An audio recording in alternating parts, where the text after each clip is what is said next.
Welcome to mummy's kitchen. நான் இன்னைக்கு உங்களுக்கு ஒரு சூப்பரான ரவா லட்டு எப்படி பண்ணுறதுன்னு பண்ணி காமிக்கிறேன் ஃப்ரெண்ட்ஸ்.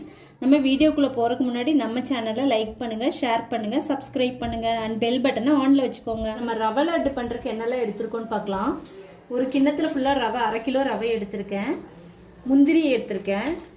1 கப்பு சுகர் எடுத்திருக்கேன். 3 ஏலக்காய். ஒரு சின்ன கப்பில் கொஞ்சம் பால் எடுத்திருக்கேன். நெய் எடுத்திருக்கேன். இப்போ நம்ம எப்படி பண்ணுறதுன்னு பார்க்கலாம். இப்போ நம்ம ரவை லட்டு பண்ணுறதுக்கு ஒரு கடாயில் நெய் ஊற்றி முந்திரியை கொட்டி வறுத்து எடுத்துக்கலாம்.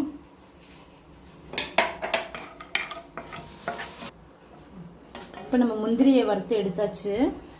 வறுத்து எடுத்துக்கலாம். அந்த கடாயில் அதே நெய்யில் ரவையை போட்டு வறுத்துக்கலாம்.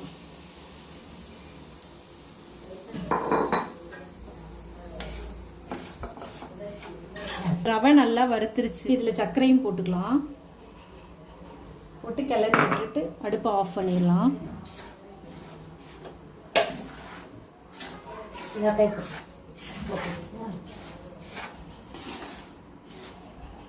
இப்போ இது ஒரு தட்டில் கொட்டிக்கலாம்.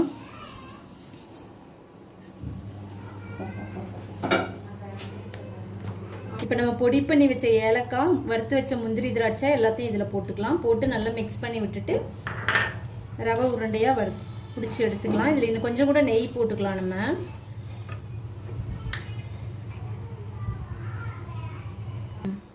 இப்போ இதில் ஓரமாக கொஞ்சமாக பால் ஊற்றி இப்படி பிசைஞ்சு உருட்டிக்கலாம். கொஞ்சம்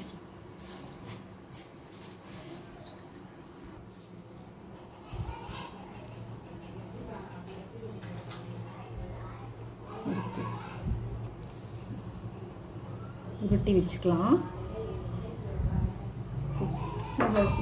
நமக்கு இப்போ சூப்பரான ரவா லட்டு ரெடி ஆயிடுச்சு ஃப்ரெண்ட்ஸ். இந்த வீடியோ உங்களுக்கு பிடிச்சிருந்தா லைக் பண்ணுங்கள், ஷேர் பண்ணுங்கள், சப்ஸ்கிரைப் பண்ணுங்கள் அண்ட் பெல் பட்டனை ஆனில் வச்சுக்கோங்க.